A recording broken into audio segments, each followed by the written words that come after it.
I am back for a very quick update on today's episode of Beyond the Gates, July 8th, 2025. Today's Tuesday episode, and I actually want to start with something that I never thought I would want to start one of these videos with, and that's talking about Ashley and Andre's date, or just Ashley and Andre in general. Not two people together that I love talking about. However, it's not them that is the interesting aspect of their date, which is no surprise. The interesting aspect of their date is when they arrived, they saw Derek out on a date as well. And who was Derek out with? Well, Shanice. And instantly, I felt like it made the scenes better and instantly made Derek more interesting. Now, I'm not going to sit here and say that Derek and Shanice have this great chemistry, but certainly more than Derek and Ashley ever had. Now, what I actually enjoyed about both dates, um, well, I tried. I tried to enjoy Ashley and Andre's date as well. But both Derek and Shanice and Ashley and Andre were actually just trying to get to know each other. And we actually found out more about each character on their dates. I think that Ashley was still insufferable, especially when she saw Derek and Shanice out on their little thing. Now, Shanice is her boss, so I guess it is kind of awkward. But at one point, I believe Shanice did say that if she ever let Derek go, she might want to step in. And I think Shanice must have meant that literally. The problem still is, though, that I found Shanice and Derek far more interesting of a date than Ashley and Andre. And Ashley and Andre are the two people that this show is trying to shove down our throats as a potential couple, but they still just don't have it. They just don't have that chemistry. It's totally unnatural. It is the complete opposite of when Andre is with Dani. There is an actual chemistry there. When Andre is with Ashley, it falls flat every single time. This was no different. The character of Ashley is still the problem, and I definitely stand by that today. Shout out to Kaiwan in the chat.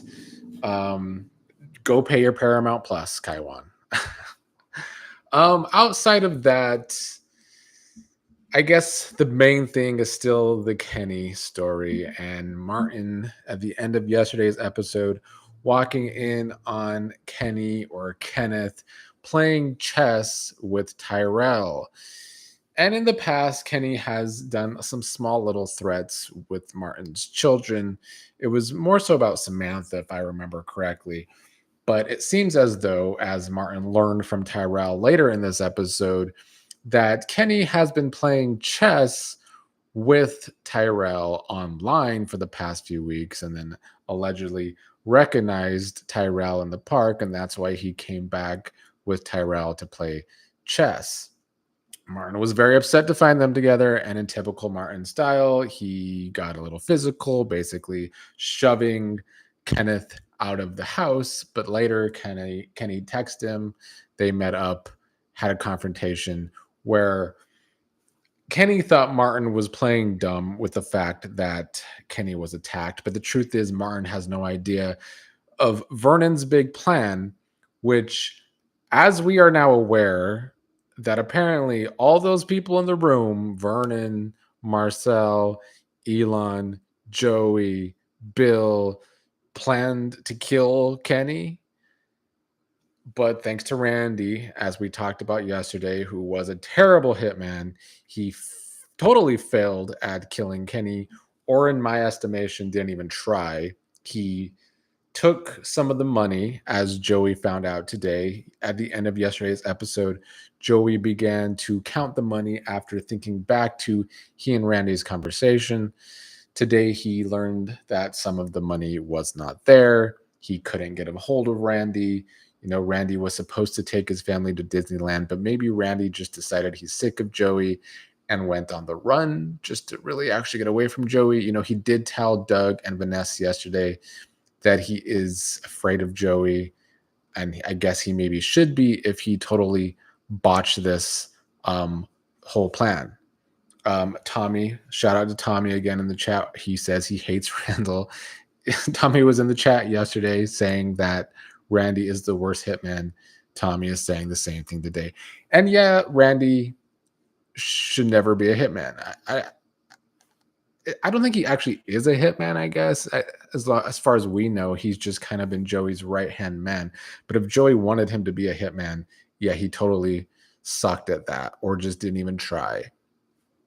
I hope that's not the last we see of Randy, though. I really want to like Randy, and I really want him to be a bigger character. I think there's a lot of potential for him because his acting is good. It could be something like Shanice. In the future, he could become a bigger character like Shanice is slowly starting to become. Tommy in the chat says it should have been Joey who did the job. Yeah, I feel like they want to paint Joey as like the boss, and Joey has people that work for him that will kill for him, I guess. Kind of like the head of the mob. That's what Joey, I guess, is supposed to be. But after today, Joey might need to do the job himself. Martin went to Bill after being upset with the fact that he found out that Kenny was attacked. And of course, Bill was upset to learn that not only is Kenny still alive, but he was in Martin's home with Tyrell, one of Martin's kids. I think Martin was rightfully pissed off, as Tommy is saying in the chat, because yes, the racist guy is still alive. So Bill called Joey and said that this has to be taken care of now because this is a big problem. Joey is kind of going to look like the big screw up of this part of the plan. So I'm assuming Joey's not going to be happy with Randy, but I don't know if Randy's gone. I don't know what Joey's going to do about that. And I don't know what Joey's going to do about Kenny, but I do like this added dynamic of tension between Bill and Joey, two big characters that have been set up as two of the bigger villains on the show overall. I think the story has continued to give us great dynamics. I once again enjoyed Smitty today, and he with Jacob. Jacob was upset with Smitty for questioning his father, Elon, when he said he wouldn't do that. But my favorite aspect of those two in the story is that they are like the two grandson-in-laws now that might have a hand in like hurting the Dupree family, hurting Vernon. They know that Vernon is involved with something with Marcel. Smitty told Jacob that today. So that's another interesting dynamic, that they are Duprees by marriage, but they could be two of the people that hurt the family in general. I love that dynamic as well. So all the dynamics in the story, still loving it. It's still an umbrella story to me.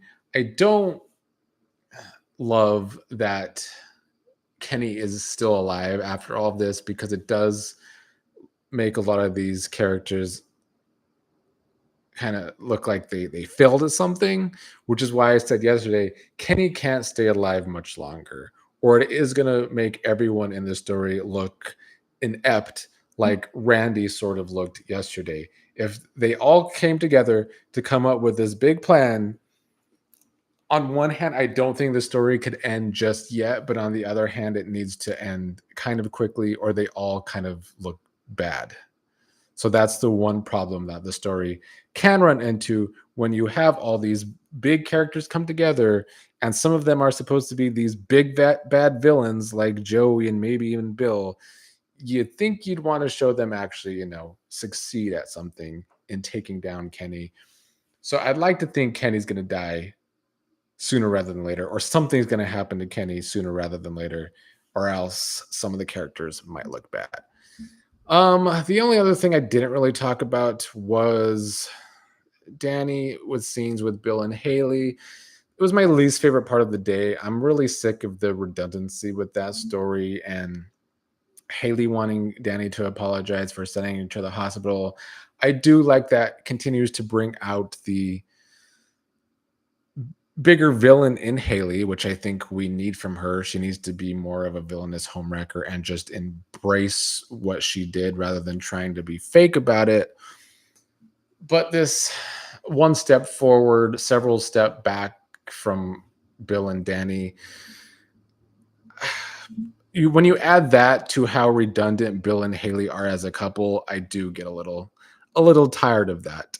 And then to end the episode, after Shanice and Derek get a little snarky with Andre and Ashley once again on their dates, which I loved. Um, they leave. Dani walks in, of course, sees Andre and Ashley together, kind of throws her stuff down at the bar to make sure that Andre sees her walk in. So I guess we're going to get that aspect of that little triangle tomorrow. I don't love it. I don't think that the Ashley characters is not going to grow on me. As I said earlier, I'll just end my quick video today on this note. I said it earlier. If Shanice and Derek, who have not been built up whatsoever, can be randomly on a date and be far more interesting than Andre and Ashley, that the show has tried pretty terribly, but tried to build up for months now, I think that's an issue. So it's hard for me to think that Andre and Ashley really have something and that Andre would want Ashley over Dani. And I don't even know if that's still true, but that's the way it's been painted or written so far. I do like the aspect that Dani was rejected by Bill once again, that now Bill's choosing Haley earlier in the episode, and then later in the episode she's kind of looking like the second choice to Andre on a date with Ashley. I guess that's an interesting aspect for the character of Dani, but I just can't get myself to care about the triangle because I just don't like or care about Ashley.